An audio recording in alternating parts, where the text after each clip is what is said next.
Thor Ragnarok, episode 17. You know what?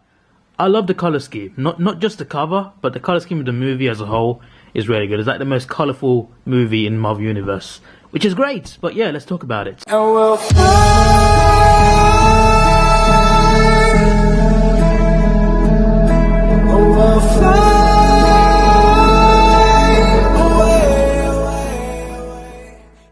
Yeah, so this was a great movie. Obviously, they overloaded it with comedy. A lot of comedy in this. A lot of people have an issue with Marvel when they put a lot of jokes in their movies. But for me, I don't mind as long as the movie's good. And this movie was good. It was just a great, fun movie to watch. And yeah, it starts off with. First of all, let me rate it. 9 out of 10. 9 out of 10. Very good. Not the best Marvel movie, but definitely up there.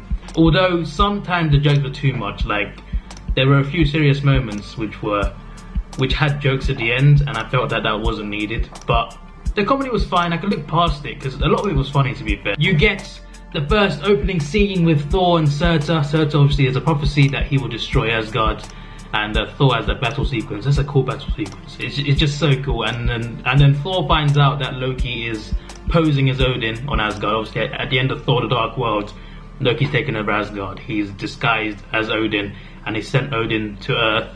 So Thor and Loki, they go to Earth. There's a care home there, and they don't find him. Doctor Strange comes in. Loki obviously casts a spell on Odin to stay on Earth. Odin broke free of it, but he chose to stay on Earth. In Norway, Doctor Strange found him for them. He sent them to Norway doing his sorcery magic thing, which was pretty good. Some pretty cool scenes there. Then they talk to Odin. Odin talks about Ragnarok. It is here. She is coming. Hela is coming. Hela, she wasn't just any villain. She was their sister. The sister of Thor and Loki. How crazy is that? Thor, family feud. Obviously Odin dies, then Hela arrives. Hey, that rhymes. Anyway, Hela arrives. You get that sequence in the Bifrost. They're coming up, obviously all three of them. And Hela gets rid of Thor and Loki halfway through the Bifrost. They get knocked out, sent wherever. They're sent to the Grandmaster's planet, and Thor gets captured. He finds out, he gets captured by Valkyrie. Valkyrie sends him to the Grandmaster. Grandmaster has a thing called Contest of Champions. I don't know if that's a reference to the game, or I don't flipping know, but he has a Contest of Champions in an arena, and he captures warriors to take part in it. He's captured Thor, but Valkyrie captured him for him, and then Valkyrie's paid for that. Valkyrie turns out to be an Asgardian as well, who's run away after taking on Hela. Obviously, you've seen a flashback in the future, later on in this movie. The Valkyries, they're an army of Asgardian women. They take on Hela in a flashback, and she kills all of them apart from her. So yeah, she's run away. Thor wants to get out, and he sees Loki. He finds out Loki's been there for weeks. So Thor needs to somehow get out.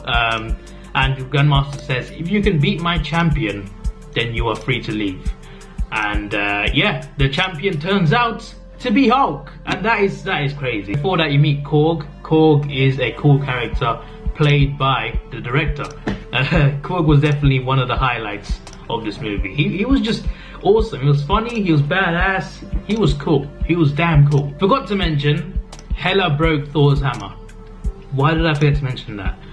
To break Thor's hammer, something that powerful, to just catch it and break it with your bare hands, that is power. While everything's happening on Sakaar, Grandmaster's planet, on the other side of the universe, I think, or how far away? It's far away. Asgard is taken over by Hela. That scene is badass. When she fights the whole Asgardian army, she just takes all of them out on her own. Also, I forgot to mention Stan Lee cutting Thor's hair. That was I don't really talk about his cameos that much. He's a cool guy in terms of every movie. That cameo though was probably the one of the most significant, because he cut Thor's hair. That's a major character's hair being cut. Iconic hair cut by Stan Lee. So you get that whole battle between Hulk and Thor. That was one of the best battles of the movie. Probably the best fights in the movie, actually. The most enjoyable, at least. And you also get Hulk smashing Thor on the floor like he did to Loki. That was a hilarious moment. That's how it feels! That was hilarious. And then Thor has his Raiden moment. I say Raiden moment. I'm not a fan of Mortal Kombat, not really. I don't like the game, but I like the concept of it, and I know who Raiden is. And Thor, when he gets the lightning, get the Odin Force, I guess, he has a proper Raiden moment. He looks so cool. So yeah, the fight's not too important, but Thor doesn't die, of course. He wakes up near where in Hulk's room, basically. He talks to Hulk. Hulk talks a lot more now, but he's been the Hulk for 2 years, and he's like a child. He has a vocabulary of a 2-year-old, basically. So yeah, he talks like a baby. He talks to Thor, quite immature, very immature, of course. He's basically a child, even though he's not. He's basically a child as the Hulk. Valkyrie and, well, he tried to talk to Valkyrie about escaping and helping Asgard. And, well, she doesn't really agree, but she and Loki are sent by the Grandmaster to find Thor and Hulk, who have escaped now, who obviously Hulk has turned back. Now, he hasn't turned back yet, but after they escape, they get in the Quinjet. He sees Scarlett Johansson, aka Black Widow, on the screen, and Hulk suddenly, he turns back to Mark Ruffalo. Or, I mean, turns back to Bruce Banner, sorry, Mark Ruffalo. Obviously, he turns back to human form. He finds out that he's been the Hulk for 2 years and he didn't know. Like, he was asking about Sokovia 2 years ago. Hulk and Thor have to escape. They get Valkyrie's help and Loki's help. And, well, Thor, Valkyrie and Loki, they escape. Korg starts a revolution, and Korg finds Loki, who's on the floor. Obviously, Loki tries to betray Thor, and, well, Thor's having none of it. Thor electrocutes him, and well, Korg finds Loki, and Korg and his friends and Loki, they escape as well after Thor, Valkyrie, and Banner. Bruce is now scared of turning back into Hulk because he's scared he might never turn back, and yeah, obviously that plays off as well. Obviously, and yeah, and Thor, Banner, and Valkyrie, they escape in the Grandmaster's orgy ship. Yeah, you heard that right. They get to Asgard to take on Hela, obviously. Heimdall's already there. He's trying to, he's stolen the Bifrost sword to stop Hela's plans. He obviously has to save, he's trying to save the people. Obviously, the other three arrive. Thor's going to take on Hela. Hela takes out his eye, and Valkyrie tries to help the people of Asgard, trying to escape through the Bifrost. But they are stopped by Hela's zombie army and a zombie wolf. Yeah. I forgot to mention that there's a giant zombie wolf in this movie. How awesome is that? It's only there for like 5 minutes, but still, how awesome is a giant zombie wolf with green eyes? That's what I'm talking about, mates. Anyway, the wolf and the zombie army, they're trying to take... This feels like Game of Thrones in space in a way, because there are zombies, and it looks like a Game of Thrones sort of look, but in space. that's like, I don't know what I'm talking about anymore. But yeah, they trap the people of Asgard on the Bifrost, but Banner, he turns into Hulk eventually, of course, saves the day.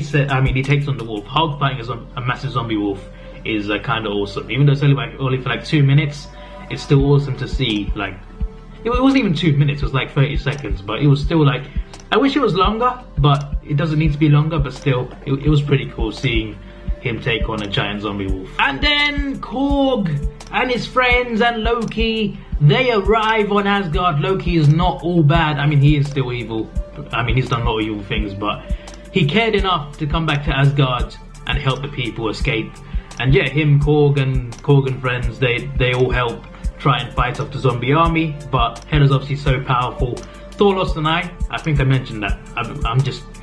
Hela takes away Thor's eye. He has a flashback with his dad, and he talks about how he's not strong enough, and his dad says, "Are you Thor, God of Hammers?" Because Thor told him that he lost his hammer, he's not strong enough. "Are you Thor, God of Hammers?" No, it was to help control your power. It was never the source of it. He has a proper Raiden moment. That's what I can compare it to, because when you look at the scene, you know what I mean. It's a proper Raiden, proper powerful moment, and it's really cool, you know. So they realize that they can't actually stop Hela. They got to get everyone out. They get all the Asgardians off Asgard, and Thor tells Loki, go to the chamber and unleash Surtur from the start of the movie. His crown is in the chamber. Go unleash him. And Loki goes to unleash him, and he also, of course, also in the chamber is the Tesseract, the Infinity Stone, the first one to show up. Obviously in Captain America: First Avenger.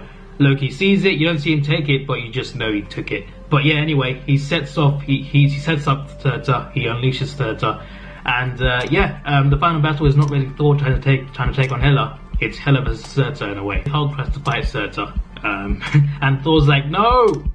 We gotta fulfill the prophecy. Asgard is not a place, it's a people. We've saved the people. let's let him destroy Asgard. Okay, Hulk, stop fighting him. Although, yeah, it's kind of crazy though. He saw that giant monster, like devil-like thing, and he just jumped in there with no fear whatsoever. Thanos starts his quest when Asgard falls. That makes me think, you know, like, surely Surtur also, like, he can't die until he's destroyed Asgard, and I'm assuming that he dies with Asgard. So Surtur is gone, Odin is gone. Now these are, well, Odin especially is someone who could stop Thanos, and the Asgardian army can actually take out the Black Order, and now they're gone. Maybe this is why Thanos moves now, not just because of plot or convenience, but because maybe he knows about Asgard, about how powerful it is. Also, the Ancient One in Doctor Strange, she's very powerful as well. She's dead, and she could stop Thanos potentially. She's very powerful, but now she's gone as well. And I'm pretty sure they said at the end of the movie that now that she's dead, the signal will be sent out to lots of enemies out there in the universe and the cosmos. That could include Thanos. And there's even more things, like Ultron, if he was still alive, he could potentially stop Thanos. You know, you know what I mean? Like, he's not as powerful, but you know what, Ultron is potentially, like, very, very powerful. Like, a lot more powerful than what we saw in Age of Ultron. Maybe he could have stopped Thanos. Maybe Thanos knows that he's gone as well. That Ultron, like, would have, like, faced him off, I think. If Ultron was still alive, even though as a villain, I think he would have faced Thanos. Honestly, I think he would have faced him. And then there's also Hydra as well. And you're wondering, why am I mentioning Hydra? Well, if Hydra was still standing, they probably could have, like, mounted a good defense against Thanos as well. I'm just making stuff up now, but there are a lot of powerful beings and groups that could have rivaled Thanos' army that are now gone. And maybe this makes Thanos think, okay, now all of these powerful beings are gone. And Ego as well. Ego's gone as well. He is another one who could stop Thanos. So all of these beings are gone now. It gives them space to actually move forward. There's two after credit scenes, of course. They obviously escape Asgard, and they want to head to Earth. And obviously this is where Thanos' ship arrives. And I'm guessing Infinity War starts from there. I'm guessing it starts from when Thanos' ship arrives, attacks the Asgardian ship. Not Asgardian ship, but Asgardians on it. I'm guessing that's when the movie starts. I'm guessing. The only other scene where it could start is Thanos' backstory, because apparently he's getting his own story in this movie. Apparently he's getting the most screen time. He'll get his own origin story, etc. So maybe it starts there, or it starts where this ends. So yeah, that will be interesting. And then you get the other scene, Grandmaster scene. Not much to talk about there, but yeah, the Grandmaster, Jeff Goldblum plays it pretty well. It's the 22nd that I'm recording this, so over a month left till I go and see the movie. I can't wait. This was your boy Davidoff. Sorry if I talk too fast, by the way. I'm just trying to, like, get through it because there's a lot to say. Please like, share, subscribe. Thanks for watching. Have a good day. I don't know why I'm talking funny. See ya.